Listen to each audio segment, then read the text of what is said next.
Welcome to day 3 of FarmCon 21.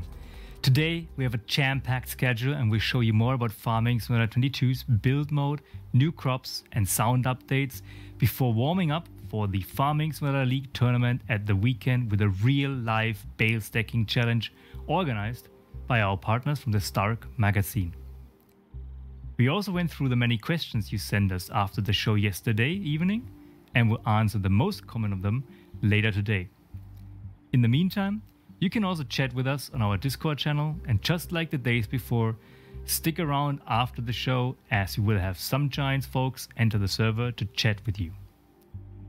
If you watch this on Twitch, you can take part in raffles throughout the show. Keep an eye on the Twitch chat to win keys for Farming Simulator 22 on PC, which winners will be able to redeem from the Giants eShop via our website on launch day, November 22nd. You can also win vouchers for a dedicated FS19 server hosted and sponsored by Nitrado. So let's talk about Farming Simulator 22. The first new feature we want to show you today is the build mode.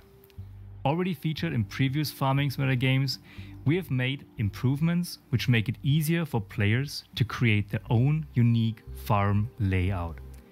In Farming Simulator 22, we have made it even more accessible for everyone, and my colleague Jos will now tell you all about it. Hi, it's me again, Jos, gameplay developer at Giant Software. I'm here to introduce you to the build mode in Farming Simulator 22. The build mode combines the landscaping and the placement of buildings into one big screen. This allowed us to change the usability, to make it much easier to work with both and to add new features to the game. When creating the build mode, we wanted to focus on the player feedback we got from the previous game. Biggest issue were the input controls. They were too complicated and it was too hard to do what you wanted to do in the game. So we revamped all the controls and changed how landscaping works with new tools.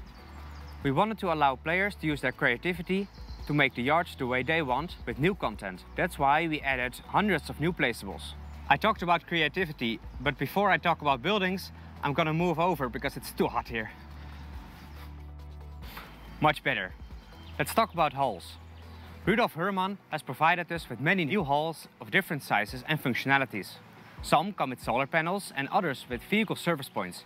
And they even have different colors. We also have many new storage buildings from Meridian, Unia, and I hope I pronounce this correctly, Noiedo. They give storage for seeds, fertilizer, crops and fuel. For the first time ever, we also have branded BGAs from Plan ET. Every map comes with a big static BGA, but you can also build your own using the modular parts. We also have many new animal pens. Some come with buildings from Rudolf Herrmann, and some are just a pen. They come in many different sizes and are much easier to place than before. Let's talk about fences. We've added something completely new to the game, placeable fences. They're unlike any other building. You start by placing a pole and just pulling it away, and it will create any fence on any hill. We have added 10 different fences and we have gates. This way you can control who enters and does not enter your yard. I hope you like the new flexibility. We've also added beehives, solar panels and generators that can create a bit of income for you. And of course you can also find the new production chains in the build mode. Let's talk about something else. The big usability changes we made. The biggest changes in the build mode are the inputs, with the controls, the buttons and the keys. We have removed many of them and simplified the way you put down buildings. We made the input much more intuitive by removing many keys so you don't have to remind them all. Every input is context sensitive, so you're not able to rotate buildings that cannot be rotated or rotate fences that rotate themselves. We also made big changes to the sculpting. We added new tools to flatten your terrain and add slopes you control, and on the engine side we made it much easier to control adding and removing ground so that it is easier to make a yard that looks good. Finally, let's talk about modding. We've made big changes in the system that allows for composition of all these features together in one building or in separate buildings. You will be able to make a shed that is a service point and has animals, or has a manure heap and service point. I hope you're excited about this new build mode as I am, and I look forward to seeing the mods you will make and the yards you will build. Thanks, Jos. We're back here. I'm Ken, the QA lead over at Giant Software. Joining me again is Stefan. Yeah.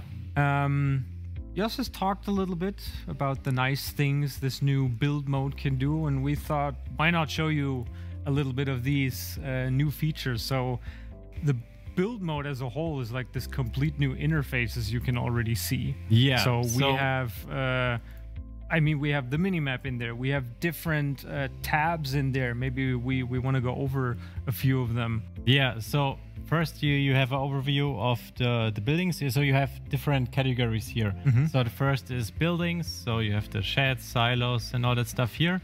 Then you have production, so everything for the production chains. Yeah, as all of Marius your explained. factories, your placeable selling stations, of course, all that kind of stuff. Yeah, and then you have the animals, so all the pens. Von Rudolf Herrmann here. Then the next tab would be decorations. Yeah, Jos talked a little about it in the video. The new fences we can see here, like there's this whole like dynamic system behind it that makes it super easy for us as a player, of course, to place these fences.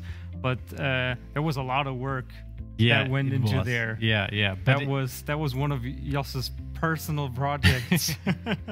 But yeah, we've seen it earlier. We had this is the area where we have our cow husbandry placed already. And if you're a player and say, okay, I have my stuff placed and everything, but I want to decorate a little bit or fence in the area, that is now easier than ever with this new fence system. Yeah, so I already placed here some fences to have it a bit separated, and also this hedge here. And gates as well. Gates as well. It's not only fences, but you can place gates, of course, that are interactive. Yeah, so you can open them and close them, and just place here a fence. So you can just click with the mouse, have multiple points, and then if you click on the right mouse button, you finish the fence. So now we would have placed it. Beautiful, Stefan. Very beautiful. But that's the nice thing. You can like build to whatever your heart's content, basically. So I'm a really creative guy, you see. But if you don't like it, you can also remove it. Yeah. So you got here that function. Button. And then you can easily remove everything. If you misclicked something, it's just easy click to get something back, and then you're back where you started at, basically. And you can also just remove buildings. So if you click here, I don't want to remove it because it looks really nice, but it's also marked red. So if you click on it, it will just sell the building. So it's way more easy to sell the correct building. Yeah, if you want to get rid of a silo or a shed, or if you want to, like, let's say if you starting out your game and you only have a small shed because you don't have enough money in the beginning, and now you've made money, of course, then the question is, what am I going to do? But you can easily just remove, and if you remove buildings, you get part of that money back as well, of course, and then just build the next shed level, basically, if you would like it. Yeah, so you can just here, for example, nice Herrmann bed, but maybe you don't like it here at that position. You can just click on the demolish button and you can just sell it, basically. Yeah.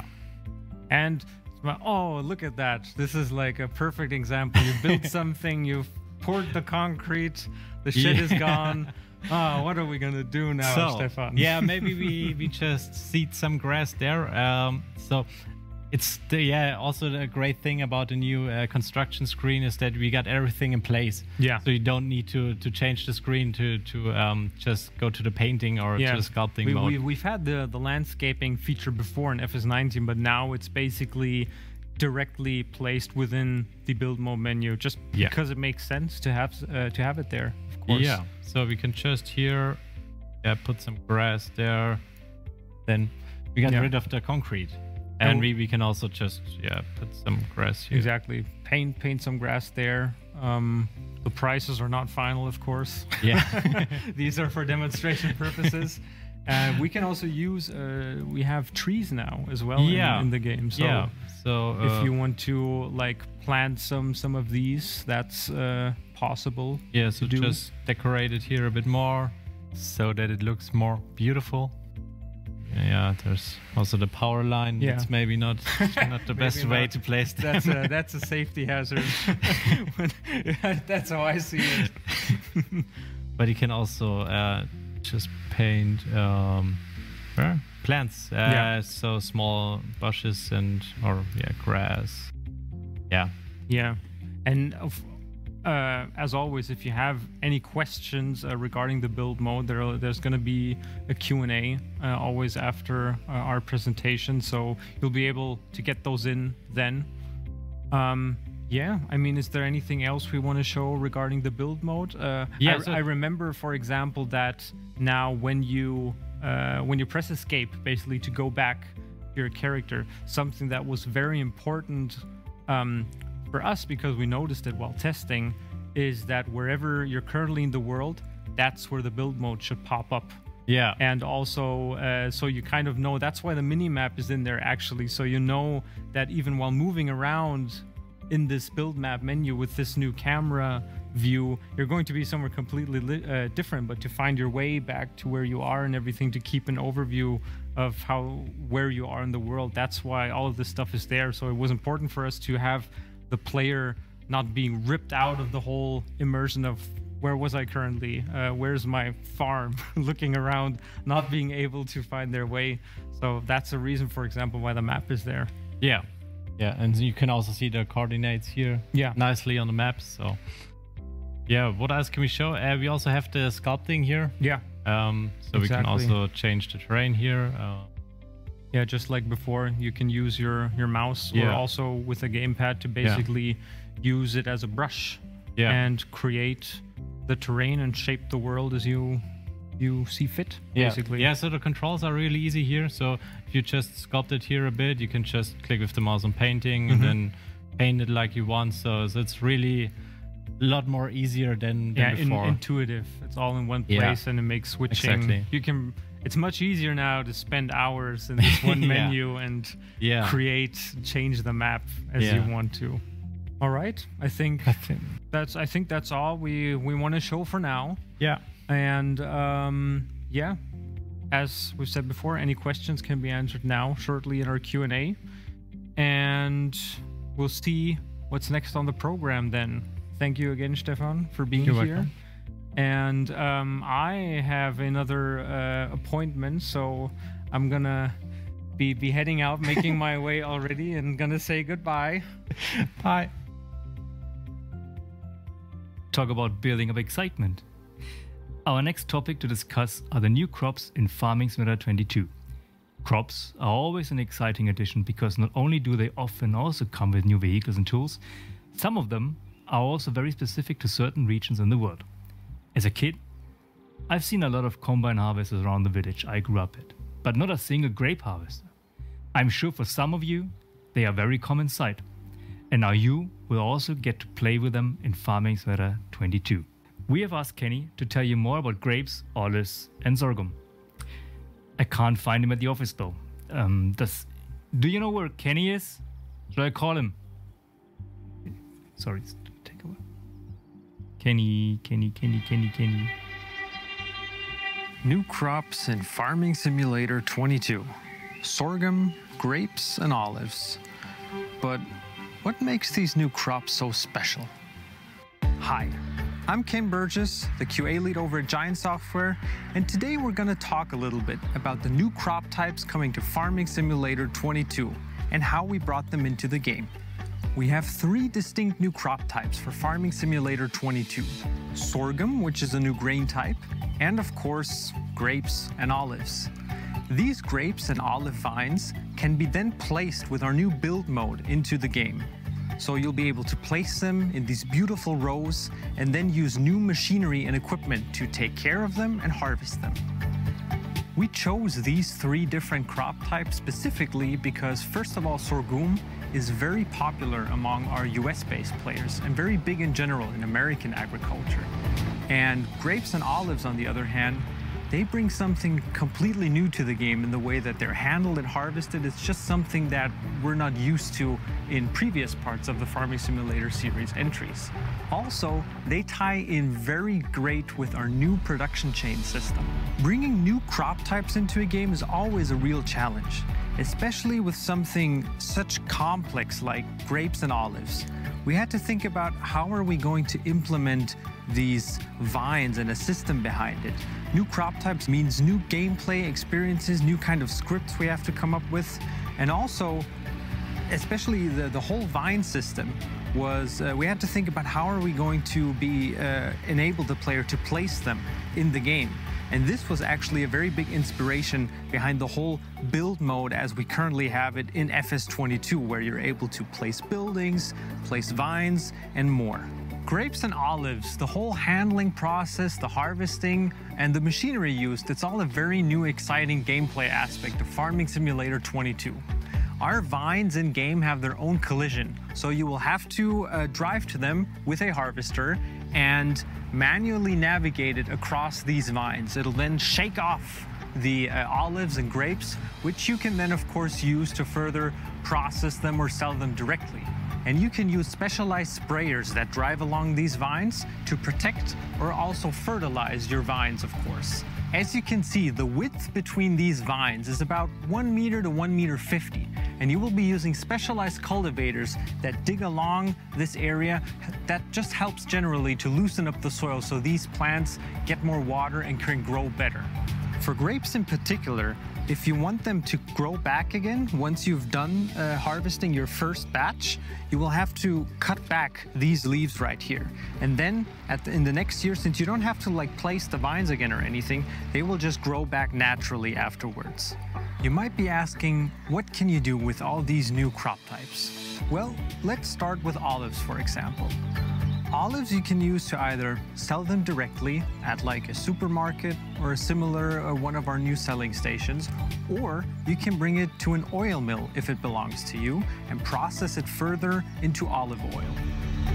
Then of course we have our grapes. Grapes can be either refined to grape juice, which is perfectly suitable for all ages, or you can further process them into raisins and then bring them to the cereal factory, for example. That will then continue producing them further.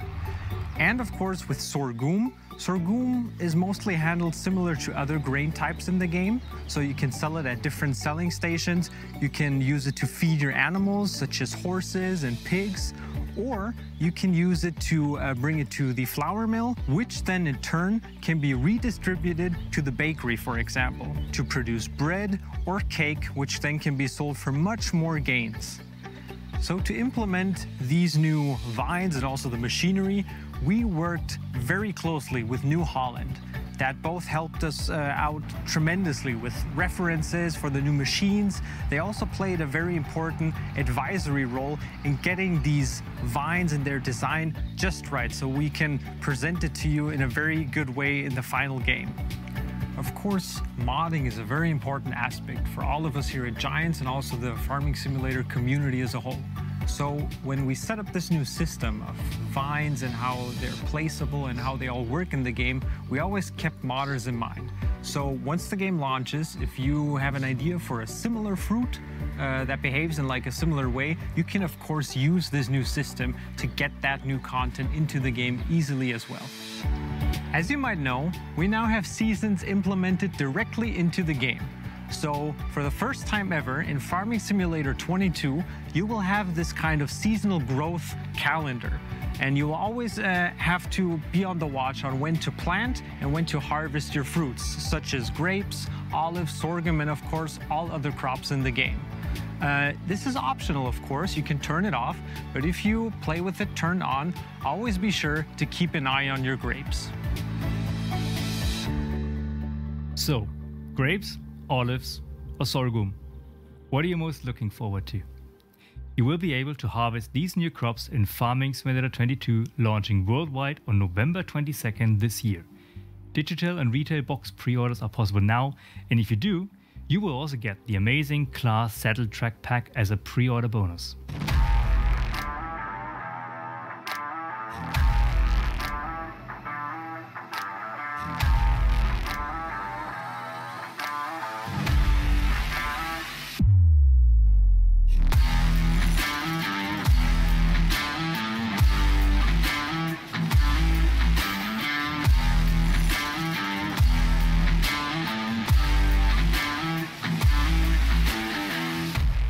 So, a year ago at FarmCon 20, Stefan Geiger already showed you something we have been working on for Farming Simulator 22, sound improvements.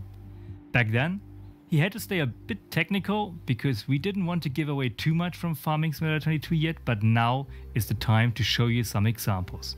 Christian, can you show us something? Sure, we can show you something. Hello, my name is Chris Caprani. I'm the sound designer here at Giant Software.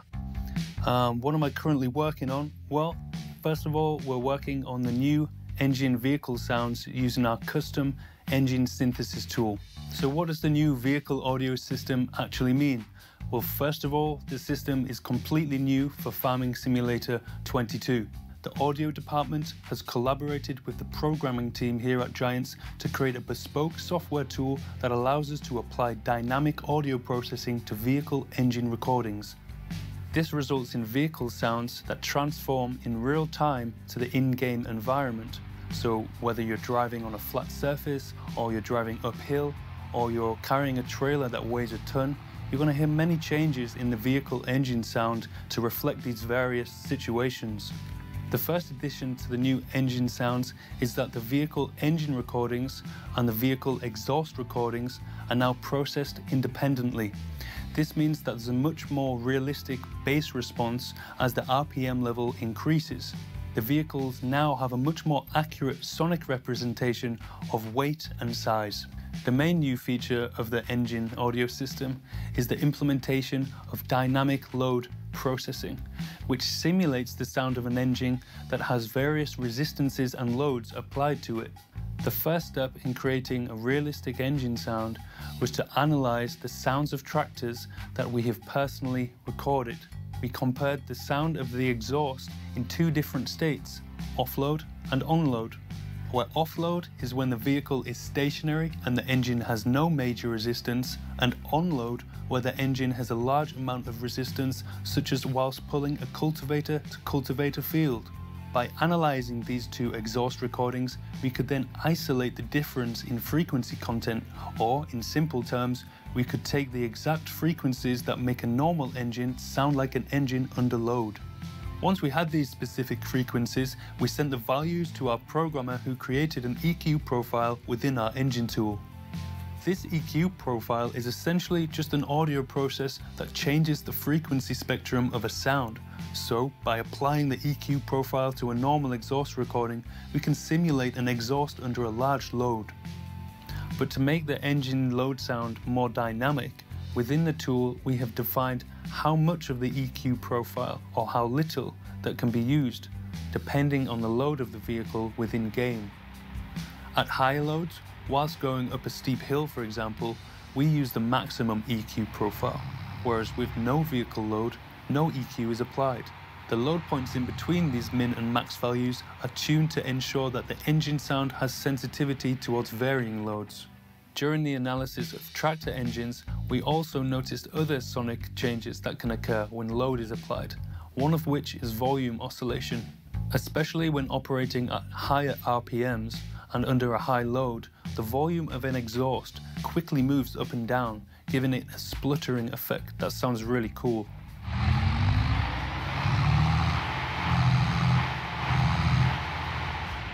This is also simulated within the new audio tool via a low-frequency oscillator that is synced to the RPM of the engine. Finally, we have added some distortion that is directly linked to the load parameters. This adds some nice sounding aggression to the vehicle.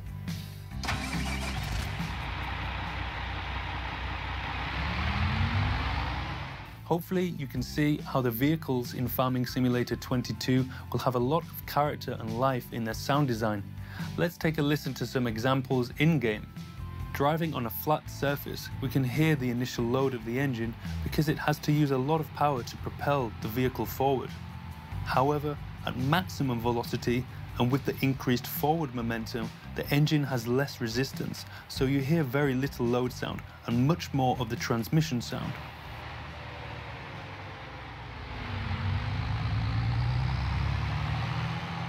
As we drive over uneven terrain, we can hear the tone of the engine constantly shift as it adapts to the various changes in load.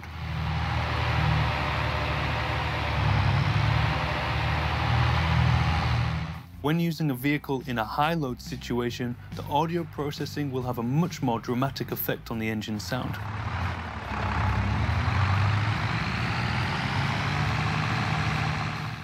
The application of maximum load EQ, bass enhancement and distortion all contribute to a more strained and aggressive engine tone. Furthermore, we also have some other sound improvements related to the vehicles in Farming Simulator 22. We have implemented a number of details related specifically to the indoor vehicle perspective, making this perspective much more immersive. Windscreen wiper sounds have been implemented into the new system with accurate spatial information. So, if you are using the indoor vehicle perspective and the vehicle has wipers on the front, side and back of the cabin, you will actually hear the sounds coming from those exact locations.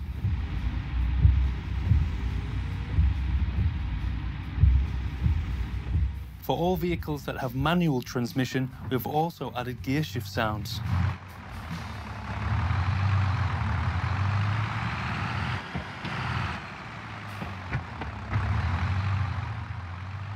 For vintage vehicles, we have also added custom filtering and volume adjustments for the audio within the cabin to simulate old cabin technology. Compared with modern vehicles that are featured in the game, the sound within the cabin of a vintage vehicle is less filtered and brighter. To summarize, we've developed a completely new audio engine tool which gives the vehicles a real sense of personality and dynamism. We have a new animation system whereby we can accurately synchronize sounds with the unique animations of the attachments. Finally, we've added some indoor vehicle perspective details, such as windscreen wiper, seat suspension, and gear change sounds. When we consider that each of these individual elements will be in a constant state of change, all whilst working together in unison, we can say with confidence that the vehicle sound design for Farming Simulator 22 is the most ambitious and realistic in the series so far. Thank you, Christian. That was already super interesting, but Niels has even more to show us. Hi, I'm Nils, one of the audio dudes here at Giant Software. At the moment, I'm mainly working on the sounds for the attachments, meaning the animation sounds for machinery such as grubbers, sowers, trailers, and so on. Today, I'm pleased to be able to show you a little of the new audio attachment system and the options it offers us. In the real world, dumping, retracting, or tilting a trailer creates a huge range of different sounds, such as when a trailer's tailgate opens, or various hydraulic sounds, or what we call the metal impact sounds of metal hitting metal.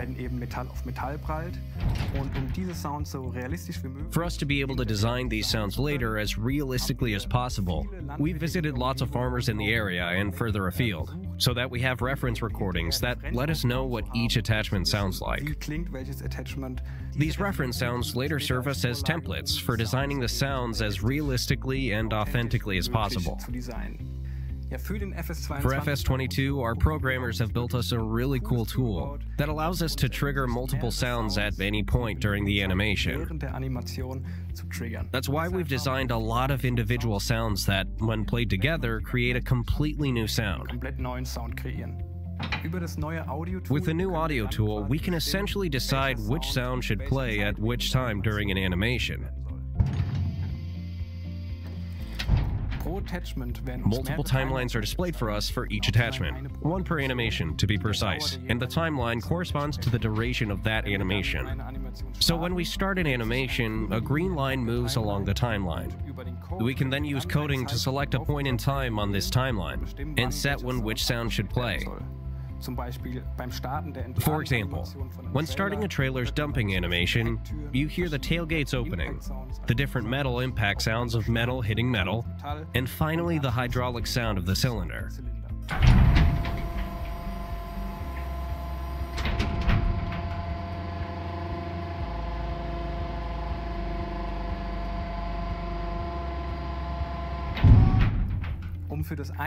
In order to be able to trigger the different sounds for extending or retracting a trailer, The coding allows us to effectively enter a direction, meaning that if the green line is moving from left to right in the positive direction, we can select one or more sounds that should play. And if the green line moves in the negative direction, meaning from right to left, a different sound should play. For example, when retracting the trailer, we hear what we call cylinder punches. These are sounds that the cylinder's smaller piston, which comprises several components, makes when it meets the next larger in size. To put it simply, the new audio attachment system means that each attachment will have its own individual sound for each animation. We hope you like the new feature as much as we do. But that's not all. We have another feature for you that makes the driver cabin sounds more realistic and detailed. Indoor cabin rumble. When you're driving a tractor or another vehicle, the engine isn't the only thing you hear. You also hear the rattling or shaking of different objects in the cabin, such as the seat, which is constantly moving, or the gear shift, which gently swings to the left and right when driving. In order to imitate these sounds, we've recorded a range of reference sounds in several cabins, and then later used them to design a loop that dynamically changes depending on the terrain you're driving over. Depending on the steering and unevenness of the terrain, the loop sounds more intense or weaker. It's pitched higher or lower, becomes louder, quieter, or even completely silent when driving over smooth terrain. In general terms, you can say that the more uneven the terrain is, the wilder the cabin sounds become. That's it from us audio dudes. Back to Martin. Thank you, Niels. I'm sure you still have a lot of questions, and I'd like to remind you again that you can always join the official Farming Simulator Discord server and chat with us there. We will be there during and after the show to chat with you. And now it's time for another Q&A session where we answer questions you have sent us yesterday after the show. We went through them early this morning and asked as many people as we could to get the answers. Here they are.